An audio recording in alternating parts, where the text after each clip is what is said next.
My parents chose my sister's pedicure over my valedictorian speech. So I exposed 22 years of lies, and my sister collapsed in tears outside. I'm Claire Mitchell, 22 years old, and becoming valedictorian should have been the proudest moment of my life. Instead, it was the day I confronted years of family betrayal. My parents claimed they were too tired to attend my graduation, but social media revealed they were actually enjoying a spa day with my sister, Lily. For years, I swallowed my pain, focused on my studies, and tried to earn the affection that should have been freely given. But that day, standing on the podium, something inside me finally broke free. Before I tell you how my sister ended up crying in that parking lot, let me say that growing up as the Mitchell family's academically focused eldest daughter wasn't easy. From my earliest memories, I felt like I lived in the shadow of my younger sister. My parents, Michael and Catherine Mitchell, were successful professionals with high expectations. Dad owned his own accounting firm, while Mom was a real estate agent specializing in luxury homes. They provided everything material, including a wonderful suburban house, private school education, and piano lessons. However, emotional support was unevenly distributed. Abigail Lily Mitchell, my younger sister by 3 years, seemed to effortlessly capture our parents' attention and devotion from the minute she was born. While I was serious and studious, Lily was cheerful and stunning. While I was awkward and introverted, she was outgoing and popular. It wasn't Lily's fault, but the trends started early and only became more pronounced as we grew older. I have clear memories of my 8th grade science fair. I had spent months researching the effects of various fertilizers on plant growth, producing extensive charts, and preparing for my presentation. I took first place, earning a spot in the regional competition. That same weekend, Lily participated in a beginner's dancing recital. She wasn't very good at dance, having only started classes a month before, but she enjoyed it. When we got home that evening, my blue ribbon was met with a distracted, "That's nice, Claire." My parents spent the entire evening gushing over Lily's participation trophy and how graceful she appeared on stage, then hung her recital photo on the refrigerator. However, my science fair certificate was hidden away in a drawer. This wasn't an isolated incident. As the years went on, the pattern became increasingly predictable. My parents missed my debate competitions, where I consistently placed first due to work commitments, but they made time for all of Lily's cheerleading activities. Family trips were always scheduled around Lily's social calendar, even if it meant interfering with my school commitments. The summer before my junior year, I was accepted into an intensive writing workshop at Northwestern University, a prestigious program that would boost my college applications. My parents scheduled our family vacation to the Bahamas for the same week. When I mentioned the conflict, my father shrugged and said, "Well, you can always find another workshop, but Lily has already made plans with her friends to come along." I sat at home alone for a week while they visited white sand beaches. Thank goodness for Mrs. Harper, my English teacher, who saw my writing potential when my parents couldn't. She suggested I apply for that workshop in the first place. What? I couldn't go. She arranged for me to observe a local journalist instead. "Your words have power, Claire," I heard her say. "Don't let anyone dim your light." Those remarks helped me get through high school when parental validation was scarce. College was my escape. I chose a university that was 4 hours away, close enough to visit occasionally, but far enough away to build my own future.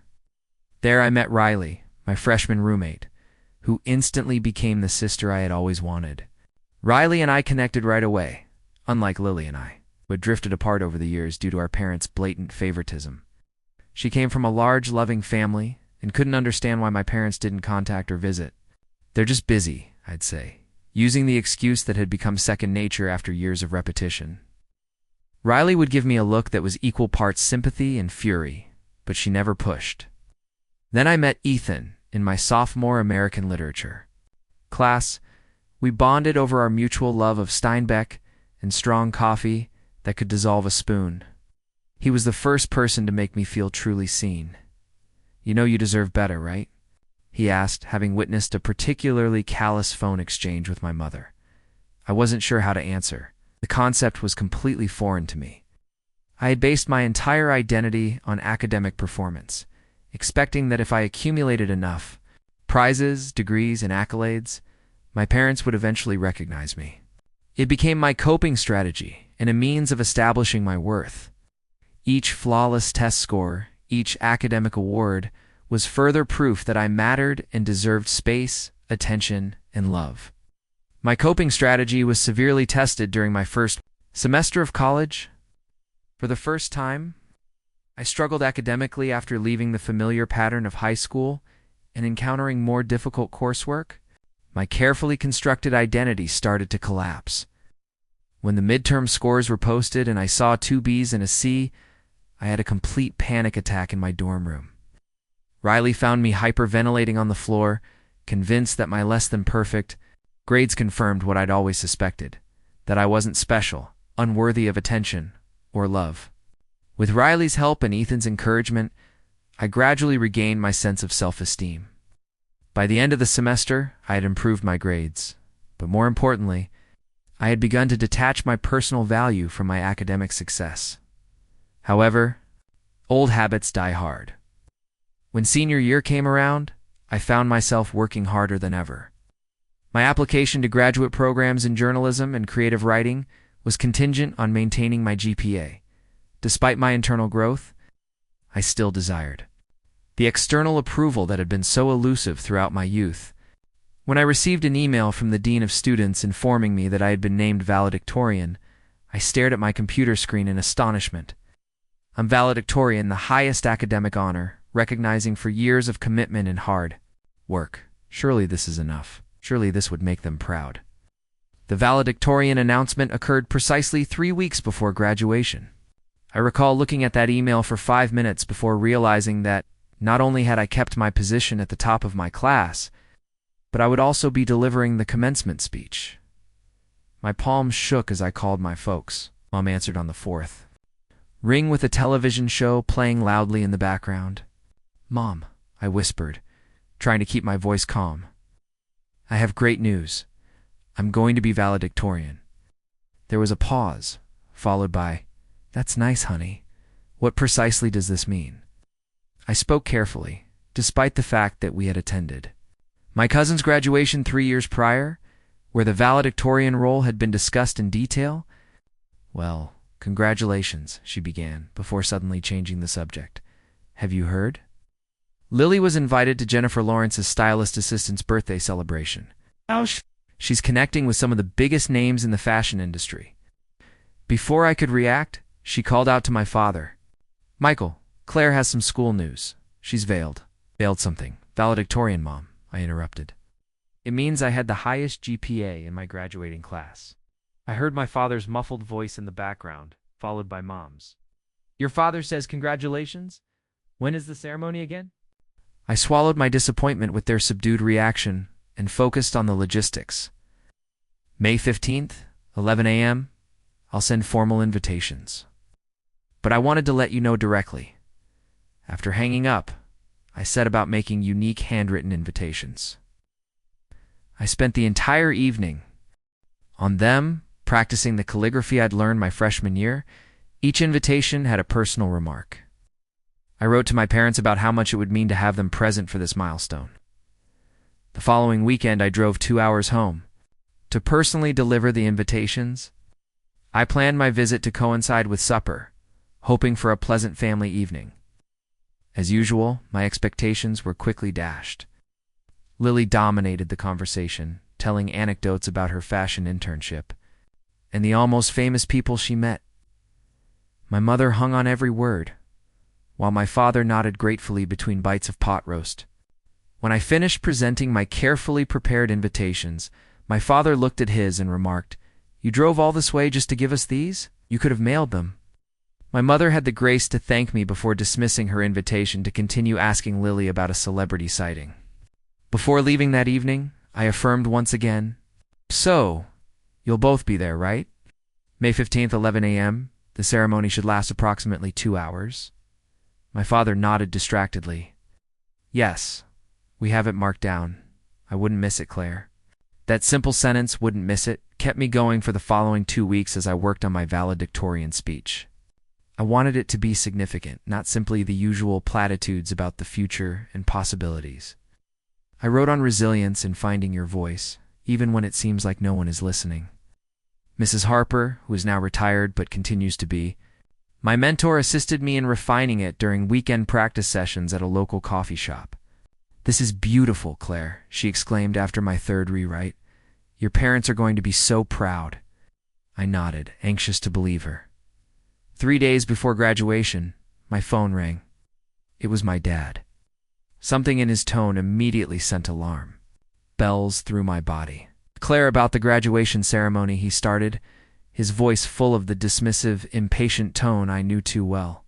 "Your mother and I have been thinking, and with the traffic and the lengthy ceremony, we're just too tired to make the trip."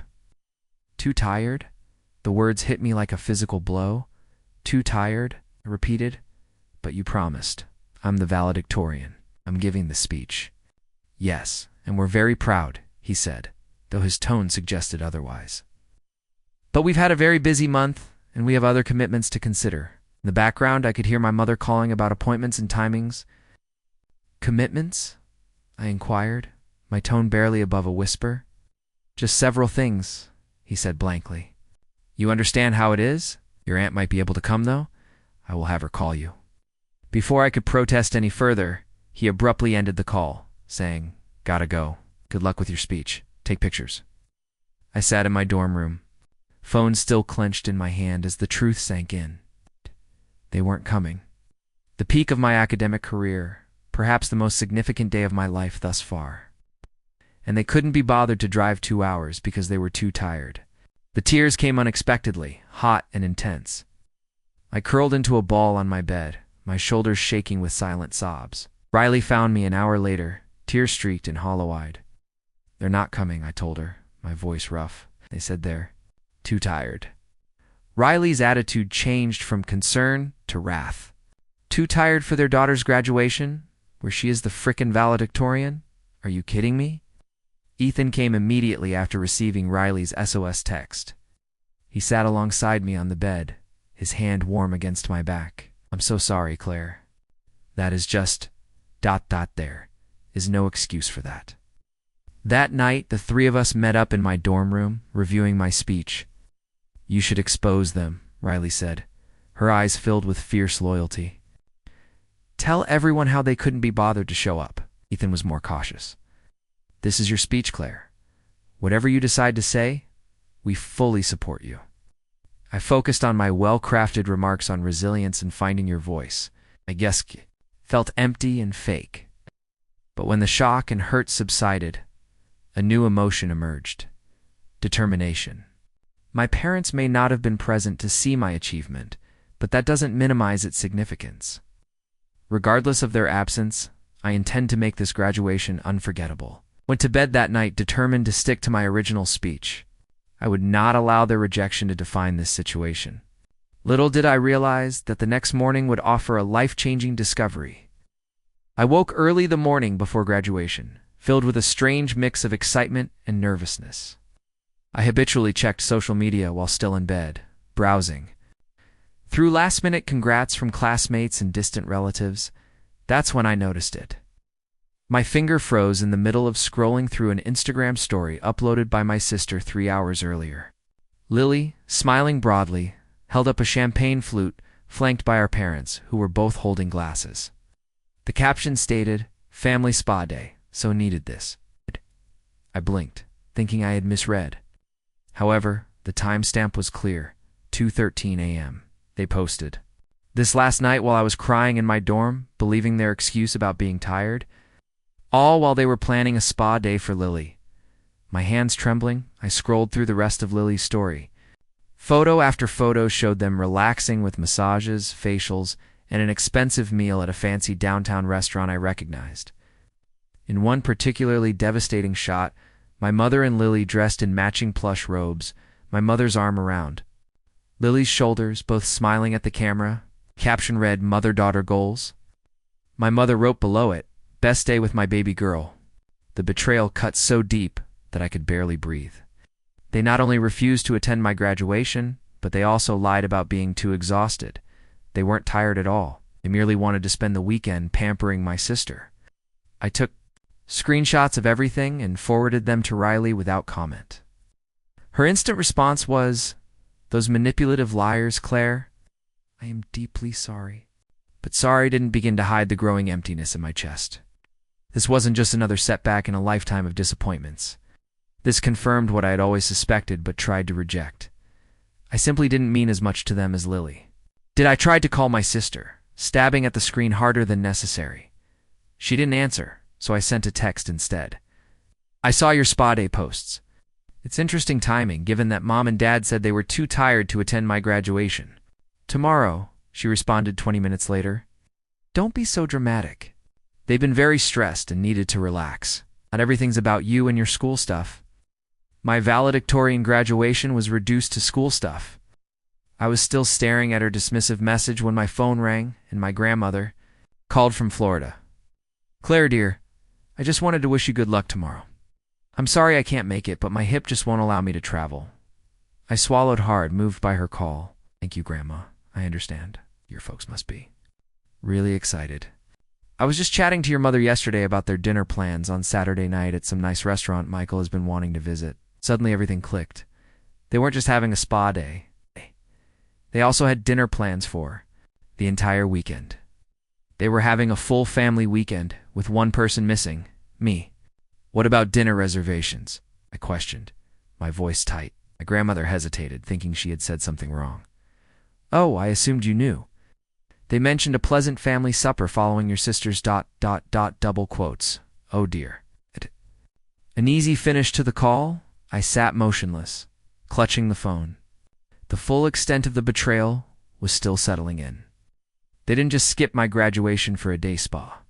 They had planned a whole weekend of activities that specifically excluded me. Something snapped inside me. Years of suppressed hurt, making excuses for their actions, and telling myself that if I simply worked harder, they'd see meal crystallized into a harsh, clear truth. I was done being invisible. I took out my laptop and opened the document containing my graduation address. The lines I had carefully drafted suddenly seemed silly, almost pathetic in their idealism. Without hesitation, I started a new document and began writing. Words poured out of me, driven by a lifetime of neglect and this ultimate terrible betrayal. I wrote about invisibility, the anguish of being overlooked, and the harm caused by conditional love. I scribbled until my fingers ached, my eyes burned, and the sky outside my window darkened, then lightened again. Ethan found me scribbling. In the morning, with empty coffee cups strewn about my desk. "Have you been awake all night?" he inquired, anxiety etched on his face. I nodded, then saved the document and printed 2 copies. I rewrote my speech. He picked up a page, lifting his brow as he read. "Claire, this is raw, so powerful, but are you certain? This could seriously damage your relationship with your parents." I met his stare steadily. "What relationship? The one where I'm an afterthought? The one where they lie to my face?" Ethan sighed and ran a hand over his hair. "I get it. I do. You have every right to be angry. Just make sure this is what you want. Can't go back on what you've said in public." His concern touched me, but my resolve held firm. I stored both versions of my speech in my graduation folder.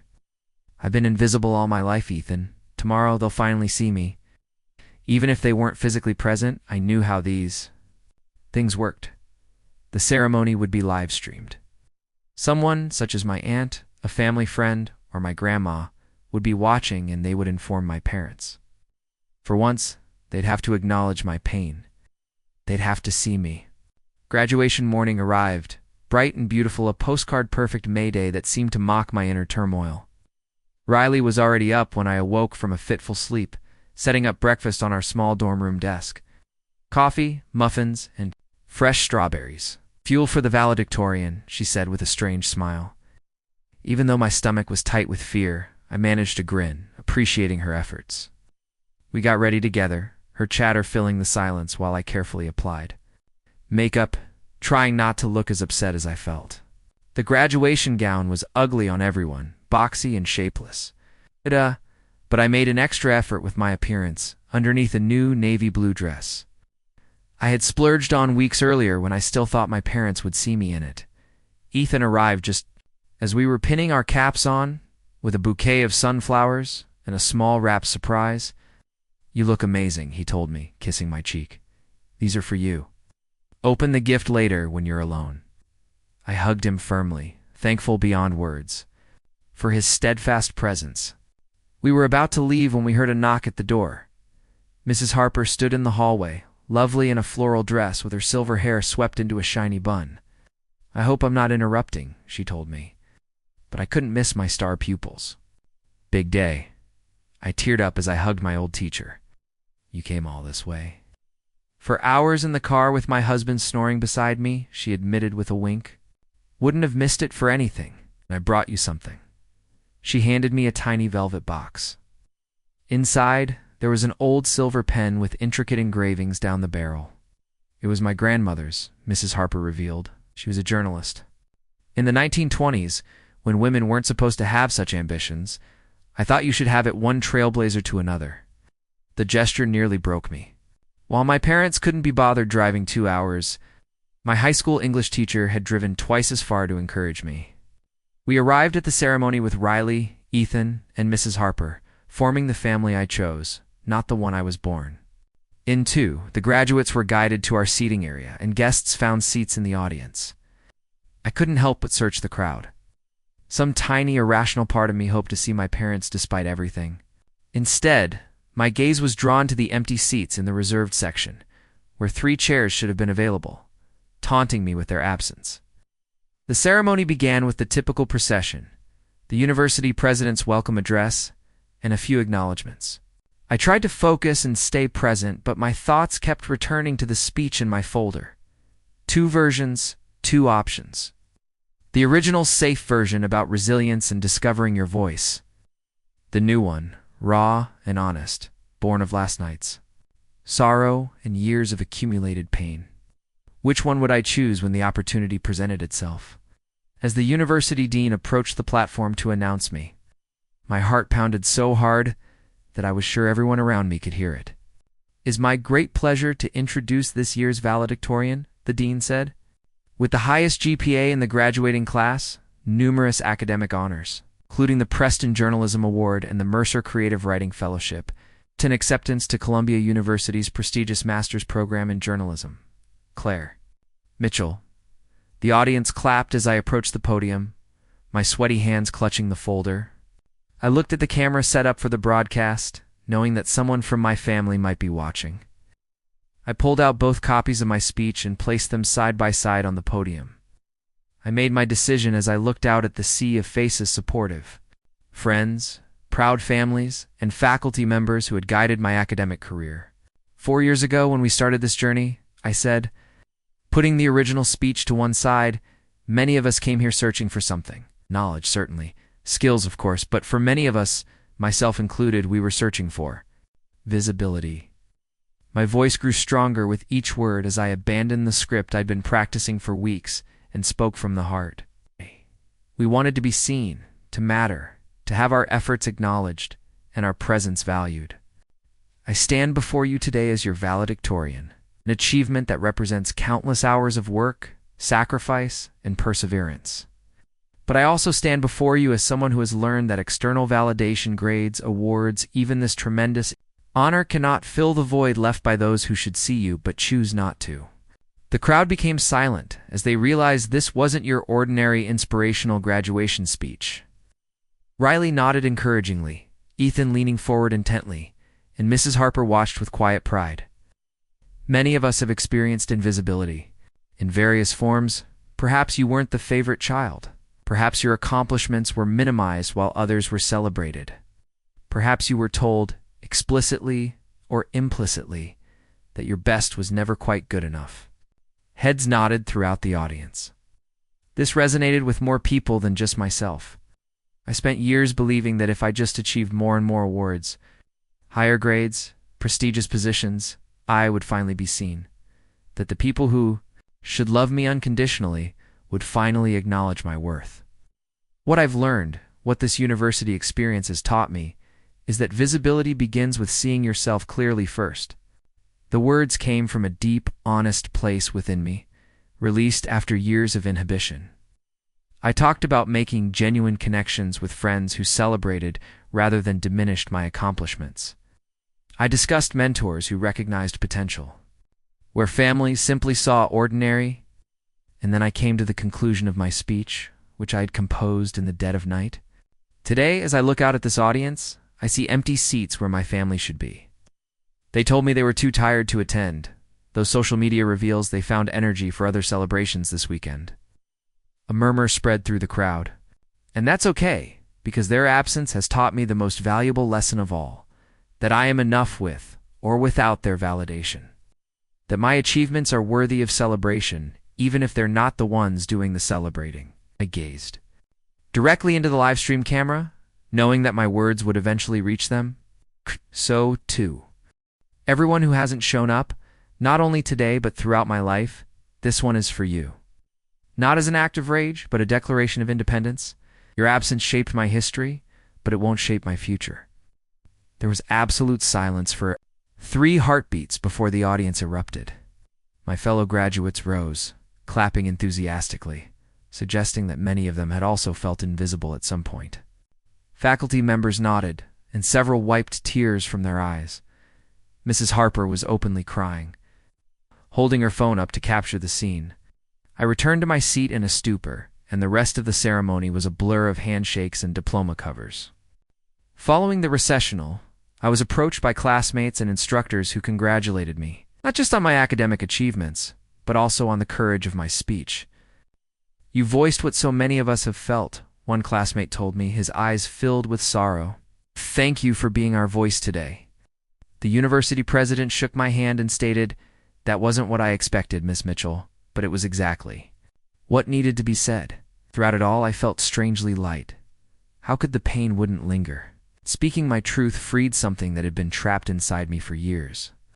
My phone was already vibrating with notifications. The speech definitely made an impression, evidenced by footage shared on the university's social media. For the time being, I ignored the devices and chose to celebrate with the people who had supported me.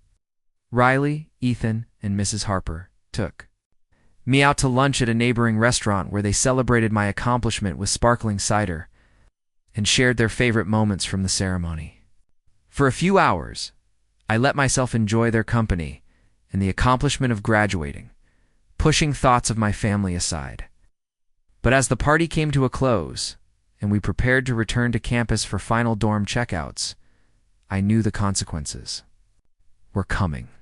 I just didn't expect it to start in the auditorium's deserted parking lot, where I had returned to grab the diploma cover that I had unintentionally left behind. The post-graduation celebration at Giovanni's Italian restaurant was all I could have hoped for. Warm conversation, genuine laughter, and the reassuring presence of people who truly cared about me.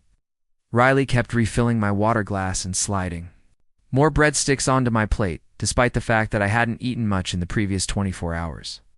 Ethan's hand remained reassuringly on mine throughout dinner, his thumb occasionally brushing my knuckles in silent support. Mrs. Harper regaled us with anecdotes from her own college graduation decades ago, making us laugh despite the emotional weight of the event. For those 3 hours, I allowed myself to simply be present and enjoy the milestone I had reached. Rather than worrying about who wasn't there to see it, my phone, silent and tucked into my purse, periodically lit up with notifications, but I ignored them all. This moment belonged to me and the family I had chosen. Mrs. Harper only mentioned the online reaction as we were about to leave. After settling the bill and gathering our things, "Your speech is getting a lot of attention, Claire." The university released footage on their social media, and it has already been shared hundreds of times. "Have you seen any of the comments?" I asked, feeling anxious. "Overwhelmingly positive," she informed me. "You hit a nerve with many people who have felt overlooked or unappreciated. You gave voice to something universal." I nodded, still not ready to check my phone. "I should get back to campus," I muttered. I left my diploma cover in the auditorium, and we need to finish clearing out our dorm room by 5. We said our goodbyes in the restaurant parking lot and promised to keep in touch. Mrs. Harper was driving home that evening, but she had me promised to phone her the next week to discuss my future move to New York for graduate school. Ethan had to work the evening shift at the university bookstore, but he would stop by the dorm later to help with final packing. Nice. Riley returned to finish cleaning our room, while I detoured to the now empty auditorium to grab my forgotten diploma. Cover. My grandmother received the first call as I drove into the practically empty parking lot. I answered, bracing myself. "Claire, your speech was beautiful," she said, her voice quivering slightly, "though I think you've caused quite a stir within the family." My throat clenched. They saw it. "Your cousin Melissa was watching the broadcast and instantly contacted your mother. I imagine things are tense right now." I thought it was the understatement of the century. "Are they angry?" I inquired, suddenly feeling young and vulnerable, despite the day's empowerment. "There is certainly something," my granny explained gently. "But Claire, I want you to know that I am proud of you, not only for your academic achievements, but also for speaking your mind. It could not have been easy." Her words warmed something icy inside me. "Thank you, Grandma. That means a lot." After promising to call her shortly, I ended the call and went through my other notifications. 6 SMS messages from extended family members who watched the web video. My father left me 2 voicemails that I was not expecting to hear. Lily sent a volley of increasingly angry texts. Lily's most recent text read, "How could you embarrass our family like this? Mom is actually in tears because of what you said. You've ruined the whole weekend." I turned the phone off again and slid it back into my purse. The auditorium was unlocked, but strangely quiet after the morning's festivities. I quickly spotted my diploma cover, which had been placed on the chair where I was sat. As I turned to go, a movement near the exit attracted my attention. Lily stood in the doorway, arms crossed, her face flushed with rage. "Oh, my sister looked just as she always did, flawlessly dressed in designer pants and a top that likely cost more than my entire graduation outfit. Her hair was freshly styled, most likely as a result of the spa treatment she had received while I was preparing for the most important day of my academic career. "What are you doing here?" I inquired, genuinely surprised to see her. "We drove for hours to deal with the mess you've created," she said. "Mom and Dad are at your dorm looking for you." My stomach fell when I thought of my parents confronting Riley. I got out my phone to warn her, but Lily hadn't finished. "Claire, how could you be so selfish? How petty and vindictive. You've embarrassed our entire family only to gain attention." The claim was so ludicrous and backwards that I chuckled, a shrill, humorless sound that rang around the empty auditorium. Selfish? Am I selfish? That's rich coming from someone who has had our parents' full attention for 22 years. Lily rolled her eyes theatrically. "Here we go again with that poor, neglected older sister stick, Claire. You chose to be boring. You chose books and studies above having a real personality. It is not my fault that I am more intriguing than you." Years of accumulated pain and fury erupted like a shattered dam. Interesting. Do you think that's what this is about? Allow me to remind you of a few things, Lily.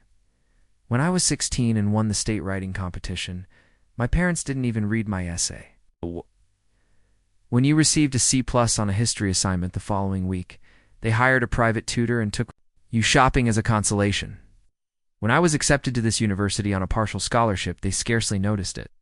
When you opted to take a gap year to discover yourself in Europe, they covered the entire cost. The trend has been consistent. With each birthday, Christmas, and family vacation, I wasn't asking for special treatment, just equal treatment. Lily's defensive posture weakened slightly. "That's not fair. They have always backed you." "Really? Name one instance where they prioritized me over you." "Once they chose to attend something essential to me, even if it conflicted with your schedule." She opened her mouth, then closed it again, unable to provide an example. "They couldn't make the 2-hour drive to watch me graduate as valedictorian, Lily. However, they had enough energy for your spa day." I brought out my phone and showed her screenshots from her own Instagram posts. Do you know what the worst part is? The lying. If they had simply said, "We've decided to spend the weekend with Lily instead," that would have been honest. It's cruel, but honest.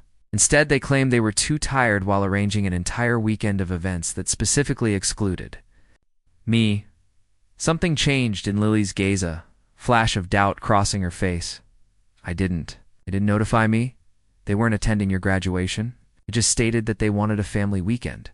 Her speech trailed off as the consequences became clear. A family weekend without the whole family. We stood in silence for a long time, the weight of years of uneven family dynamics weighing on us. When Lily spoke again, her voice was smaller and less certain. They always gave the impression that you didn't want to be included, that you preferred books over family time, that you thought you were superior to us with your academic achievements. I shook my head in astonishment. Is this what they told you, Lily? I spent my entire life desperate to be included and noticed. Do you understand why I worked so hard in school? Because it was the only time someone paid attention to me? Because good grades were the only thing that ever caused Dad to say good job to me. Lily's eyes welled with tears and her meticulously applied makeup began to smudge.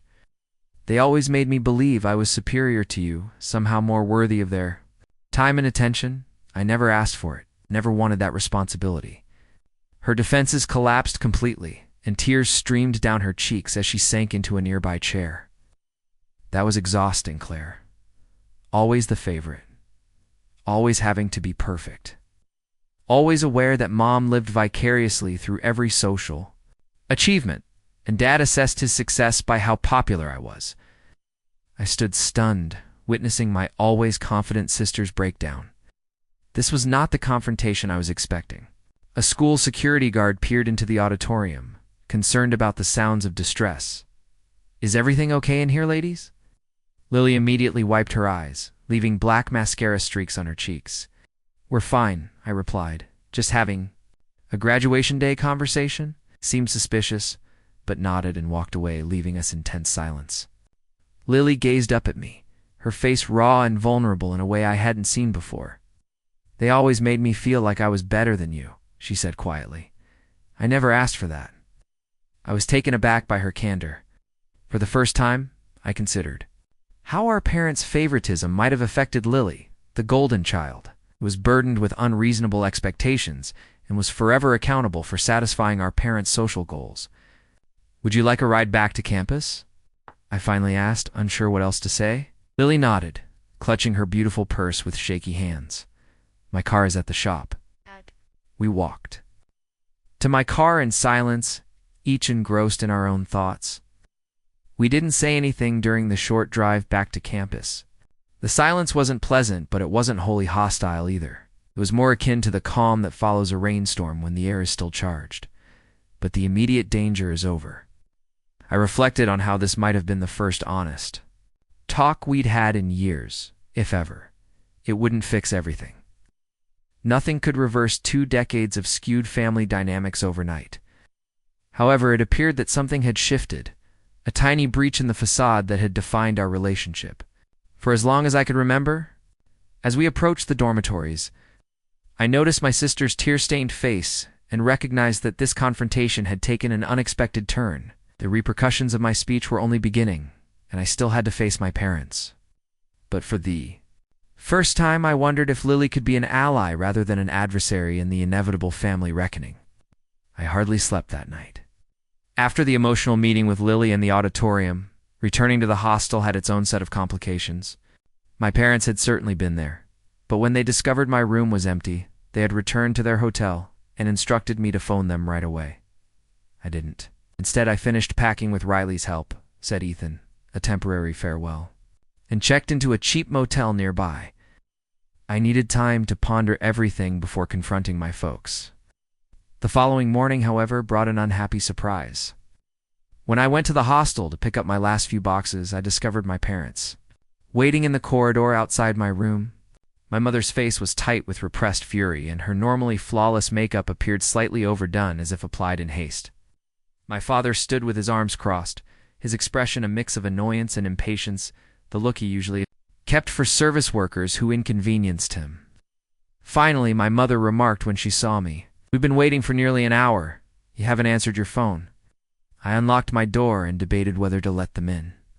"I was busy," I responded, imitating her casual demeanor. "Graduating, moving out. You know, the events you were too tired to attend." My dad's nostrils flared. "Do not use that tone with us, young lady. After that trick you pulled yesterday, You should apologize for not being sarcastic. I laughed. A brief, unfunny sound. Stunt? You mean telling the truth about being repeatedly disregarded throughout my life? Is that a stunt? I pulled the door open to find Riley already inside, sorting the rest of our shared stuff. Seeing the tension, she began to excuse herself, but I grabbed her arm. Please stay, I asked quietly. Having a witness would prevent this confrontation from turning into their usual gaslighting. My parents entered, my mother's gaze sharply sweeping across the half-filled room. Your speech was completely inappropriate, she said without prelude. You embarrassed our family in front of hundreds of people. We've had calls from family and acquaintances, and even your father's business associates viewed the video online. I'm sorry you feel humiliated by the truth, I said, shocked at my own composure. Though I notice you're not denying anything, I added. My father took a step forward, adopting the frightening posture that had often silenced me throughout my eye. Youth. What do you think you've done with your little performance other than making your mother cry and causing unnecessary family drama? I met his stare steadily. It was not a performance, Dad. It was the culmination of 22 years of being treated like I was less important than Lily, of having my successes ignored while her most minor ones are celebrated, of being lied to and excluded from family gatherings. My mother let out an annoyed sound. You're exaggerating as usual, Claire. We have supported you as much as your sister. We paid for your college, right? Partially, I corrected. Remember my scholarship covered most of it? I went to my desk and took out a folder I had made months ago, never expecting I'd use it. But since you brought it up, let's talk about support. I opened the folder and began arranging its contents on my desk. Birthday greetings from previous years, family calendars, and financial data that I had secretly gathered. On Lily's 16th birthday, you got her a car. For mine, I received a $50 bookstore gift card. When Lily needed a laptop for school, she chose the latest MacBook Pro. I received a refurbished device that was 2 years older. Every Christmas, her pile of gifts was significantly larger than mine. My mom rolled her eyes. Are you seriously comparing gift values? How materialistic. It's not about the money, I responded. It's about the message these disparities communicate. But okay, let's talk about non-material help. I took out a hand-drawn calendar. I documented every school event for both of us during my junior and senior years of high school. Lily had 47 events. You attended 45 of them. I had 39 events, and you attended 8. And only when they didn't interfere with anything Lily had planned. My father's face had turned increasingly red. This is ridiculous. Did you keep records? Like a prosecutor preparing a case against your own family? I kept records because you too. Gaslight me every time I mention the difference in how you treat us, I said calmly. Just like you're doing right now. Riley had gone to the window, trying to seem inconspicuous, but clearly uncomfortable as the confrontation unfolded. My mother sensed her discomfort and tried to use it. This is a private family matter. Maybe your friend should go out. No, I replied firmly. Lily stays. She's been more like family to me in the last 4 years than any of you. The words hit like a physical blow. My mother's face collapsed briefly before regaining her composure. However, my father only became angrier. After everything we've done for you, he said, his voice rising, we've sacrificed and given, and this is our reward, a public disgrace, and now these unfounded accusations. Something in his tone reminded me of my father saying almost the same thing when I asked why. I couldn't attend an academic summer program while Lily went to an expensive performing arts camp. Suddenly, a pattern that I hadn't noticed before became clear. This isn't about me at all, right? I asked slowly. It's about you, Dad. Your personal insecurities. You dislike my intellectual accomplishments because they highlight your own unfulfilled potential. His face changed from red to white in an instant. My mother stood between us. Claire, that's enough. But the truth had crystallized with absolute clarity, Dad. Weren't you the smartest one in your family? As the person who was meant to attend college and become something amazing? But you didn't? You settled for a solid but unremarkable job? And every academic success I had reminded you of your past failures. My father turned away, his hands locked into fists by his sides. His silence validated my idea more than any denial could have. I turned to my mother. And you're the pretty, popular girl who peaked in high school? You live vicariously through Lily because she reminds you of yourself at that age? You pour all of your unfulfilled social ambitions into her, dressing her up like a doll and pushing her to be everything you believe you could have been. My mother's carefully built facade broke. You have no idea what you're talking about, she said quietly, but without conviction. I have every idea, I responded. I've been observing this dynamic for 22 years. You are not subtle. A knock on the door ended our stalemate. Lily stood in the doorway, her eyes red from crying, yet her expression seemed oddly determined. I thought I'd find you all here, she began, walking in without waiting for an invitation. Lily, my mother said brightly, reaching for her favorite daughter. We'll be done here soon, and then we can go to brunch as planned. Lily didn't accept our mother's hug. Instead, she came to stand with me on an unexpected gesture that caused everyone in the room to freeze. Actually, Mom, I believe we need to conclude this conversation. All of us. My parents exchanged worried looks. This was not part of their plan for their daughters to be together rather than divided. There's nothing to discuss, my father stated firmly. Claire is being dramatic and trying to make herself the center of attention as usual. No, Dad, Lily said, her voice as firm as I'd ever heard it when addressing our parents. Claire's telling the truth. You've always favored me, and we all know it. The hush that ensued was absolute. My mother recovered fastest, chuckling uncomfortably. Lily, honey, that's not true. We love you both equally. Then why can't you name a single time you chose Claire over me? Lily challenged. Why can't you explain why you lied about being too tired for her graduation when you were actually planning a weekend of activities with me?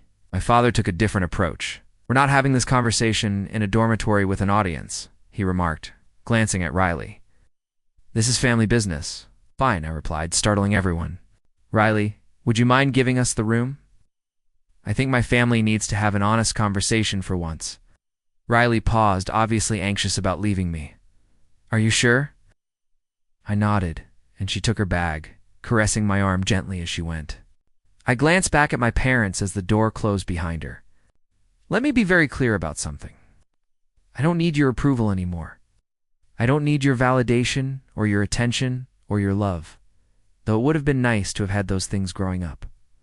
What I do need is honesty. No more gaslighting. No more excuses. Oh. No more pretending that the favoritism doesn't exist. My mother sat firmly on the edge of my bare bed.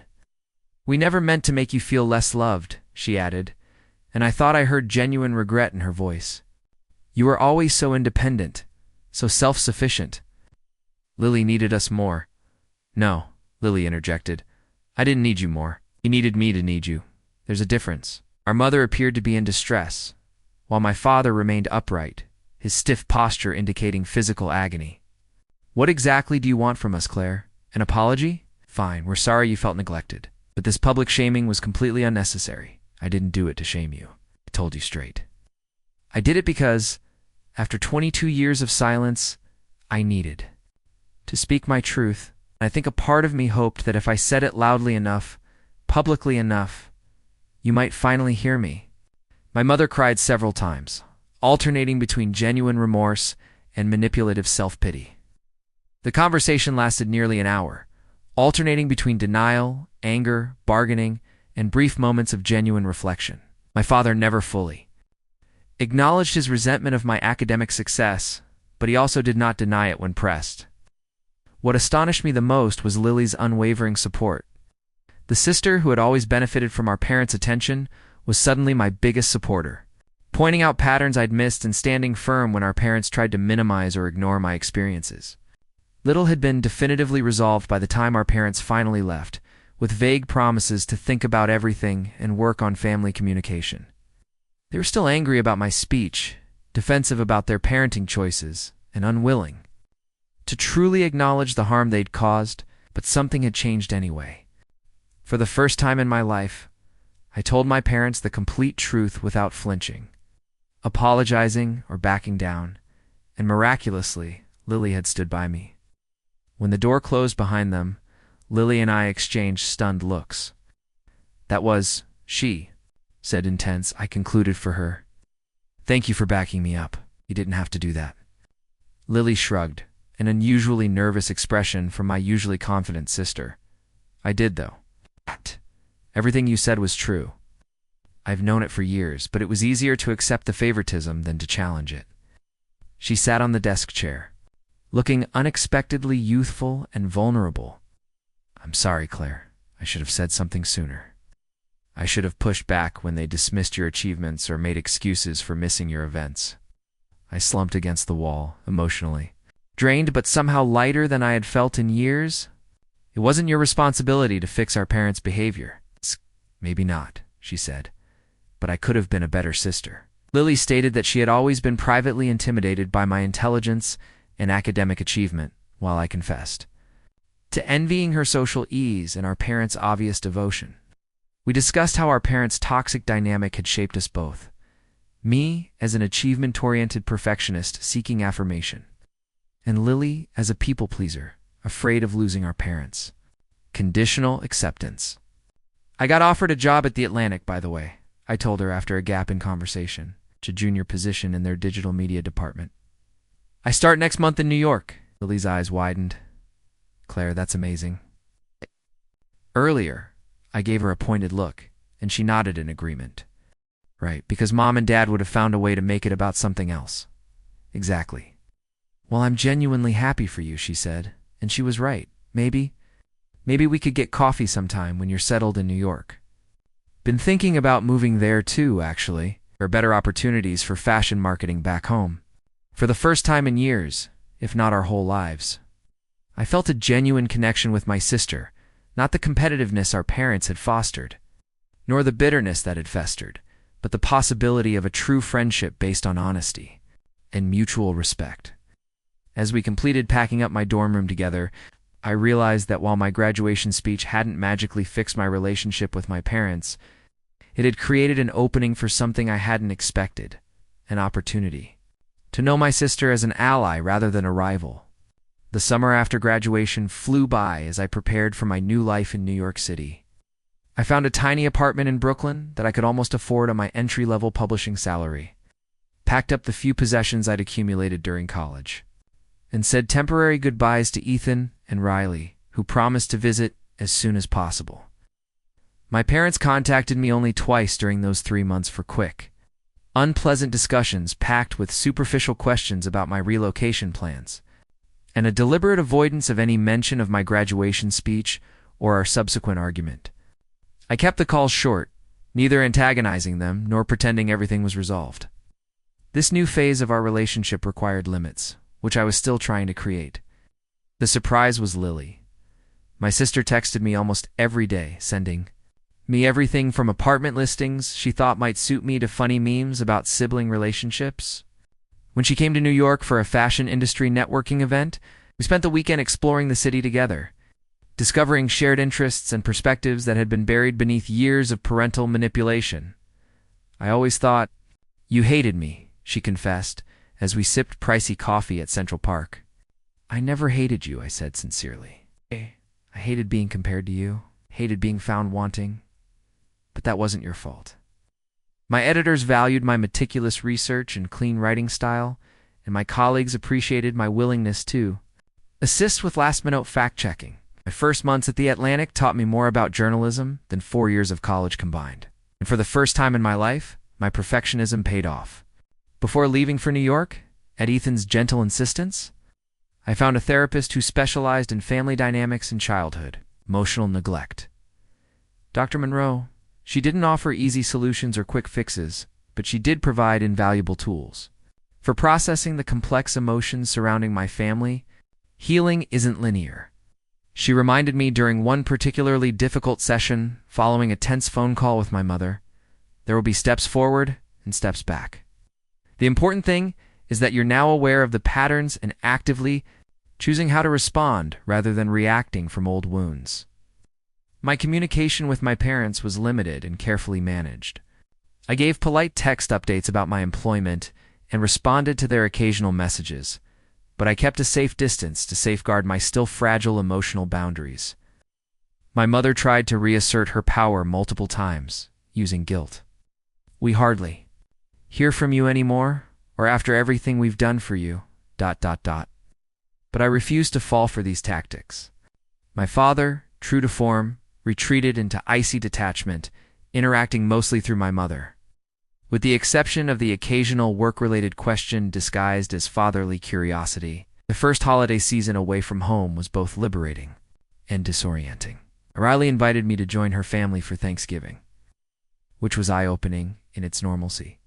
Parents who asked their children questions and actually listened, siblings who argued but ultimately supported each other, and conversations that didn't feel like navigating a minefield. Christmas brought an unexpected developmental letter from my father, handwritten on his personal stationery rather than dictated to his secretary, as the majority of his correspondence was. Claire, I've been thinking about what you said at graduation and afterwards, about my own academic setbacks and how they might have influenced our connection with you. And while I don't agree with all of your characterizations, I understand that there may be some truth to your argument. My father never came to any of my school activities, and I used to tell myself that I was different. However, I may have repeated more patterns than I'd want to admit. This isn't an excuse, but rather an observation that took me months to admit to myself. The letter went on for 2 pages, not exactly an apology, but the closest my father had ever been to serious self-reflection. It finished with an invitation. If you're willing, I'd want to have a heart-to-heart talk without your mother present. Some topics may be better to discuss directly. I read the letter several times, my feelings alternating between cautious optimism and entrenched suspicion.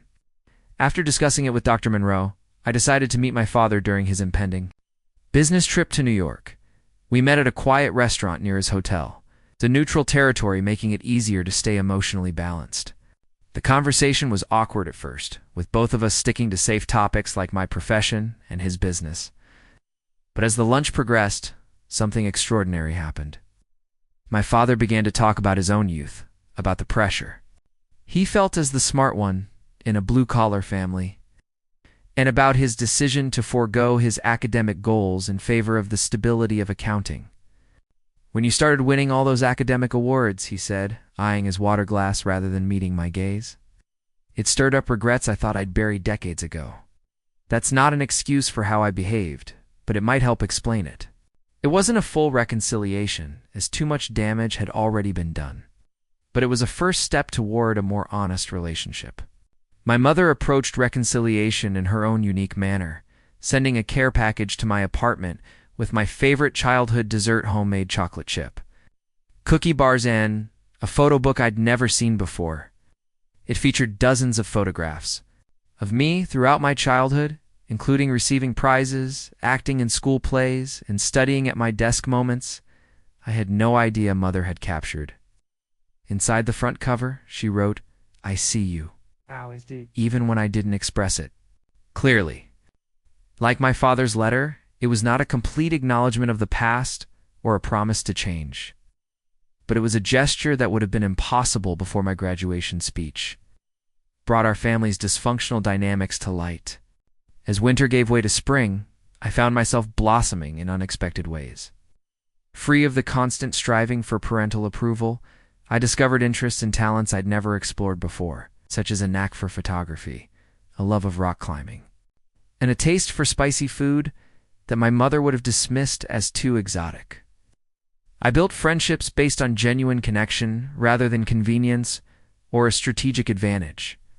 And I even started dating again, though I maintained regular touch with Ethan. Our relationship blossomed into something greater than friendship, while yet allowing for our different paths. Perhaps the most unexpected development was my growing interest in mentoring young writers. The Atlantic had a summer internship program, and I volunteered to assist college students with both the technical aspects of digital journalism and the emotional challenges of entering such a competitive field. "You're good at this," my supervisor said after watching me deal with an especially apprehensive intern. "You have a flair for helping people find their voice." The irony was not lost on me. After years of striving to be heard, I developed a flair for assisting others in expressing themselves. Almost exactly 1 year after my graduation, I received an email from the editor of a major literary magazine. They were doing a special issue on family dynamics, and had found a recording of my valedictorian speech online. Would I be interested in writing an expanded essay on those themes? The potential to turn my personal pain into something that could help others going through similar challenges was too valuable to pass up. The essay I wrote, titled Invisible Daughter, Finding Voice in the Shadow of Conditional Love, became the most widely shared piece from that issue today, and I received hundreds of messages from people who saw their own family experiences reflected in my words, who found validation and hope in my journey towards self-acceptance. Mrs. Harper, my high school English teacher, sent me a message that stood out. She believed in me even when my parents didn't. "I always knew your words would change lives," she wrote in response. "I just never anticipated how many, including your own." That spring, Lily moved to New York to work for a fashion marketing agency 10 blocks from my office, and we started meeting for weekly lunches, gradually developing the friendship we should have had all along. "Do you think Mom and Dad will ever really change?" she inquired one day as we ate pricey salads in Bryant Park. I paused before responding. "I think they're capable of small changes. Dad's trying in his own limited way. Mom swings between genuine effort and slipping back into old patterns. But they're in their 50s with decades of established behaviors and unresolved issues. I don't expect dramatic transformations. So what does that mean for us? For our relationship? With them going forward?" Lily asked seriously. "I think it means we set clear boundaries. We accept whatever positive changes they can make without expecting them to become entirely different people. We build our relationship with each other separate from them. And most importantly, we break the cycle. We don't carry their dysfunction into our future families." That conversation solidified the most important lesson I'd learned throughout this journey. While we can't choose our families, we can choose how we respond to their limitations. We can either perpetuate unhealthy patterns or break free from them. We can stay trapped in childhood roles or create new ones for ourselves as adults. There were still unpleasant phone calls with my parents. Old hurts reappeared, and I found myself seeking external validation rather than trusting my intrinsic worth. But as the months passed, such times became less frequent and less intense. I was no longer the unseen daughter, desperate to be seen. I had discovered my voice, and with it, a sense of peace I had never imagined possible. As I reflect on that important moment at the graduation stage, I understand that by expressing my truth and refusing to stay silent about the pain of being overlooked, I freed not only myself, but everyone in my family from the roles we'd been confined to. Our relationships are still works in progress, but they are now based on honesty rather than pretense, and reality rather than carefully managed illusions. So, if you're watching this and see your own family in my story, if you've ever felt invisible, secondary, or somehow less worthy of love, I want you to know that your experience is valid. Your pain deserves to be acknowledged, and your voice should be heard. The bravest thing we can do is speak our truth, even if it disrupts the comfortable lies we've been telling ourselves. Has your family ever made you feel invisible or unimportant? Thank you for watching. Take care and best of luck. Perhaps today's narrative has prompted you to ask new questions or brought back old memories. Every day on Reddit, new experiences and moments create new stories that connect us all. Everyone has their own unique journey in life, and we all try to understand the world in our own way. These types of moments remind us that we are all human, sometimes happy, sometimes sad, and always learning something new. If you love this story, please share it with your friends. Your comments and opinions are always appreciated as they inspire us to create even better content. Every story has its own distinct perspective, and our goal is to understand everyone's point of view and make our content diverse and accessible. Stories like this remind us that everyone's journey through life is different, and hearing other people's stories teaches us new things. You can also share your own stories with us. Your experiences are very significant to us. If you loved this video, please leave feedback. Our goal is to generate content that illuminates your mind and provides you new ideas every time. Even if you've seen this video previously, we still value your opinion since it allows us to enhance our content and provide our viewers with new perspectives. Today, what we saw today was just a sample of the many stories shared on Reddit, and a around the world, reminding us how we all try to understand life by sharing our experiences. This video is just one example of how storytelling connects us and teaches us about different aspects of life. We hope to continue sharing stories that help us all learn and grow together. Thank you for your time, and keep an eye out for more stories coming soon. If you haven't already, please like and follow for more great content. Your support keeps us going, and we'll work hard to bring you more thought-provoking and touching stories. Until next time, take care and stay curious.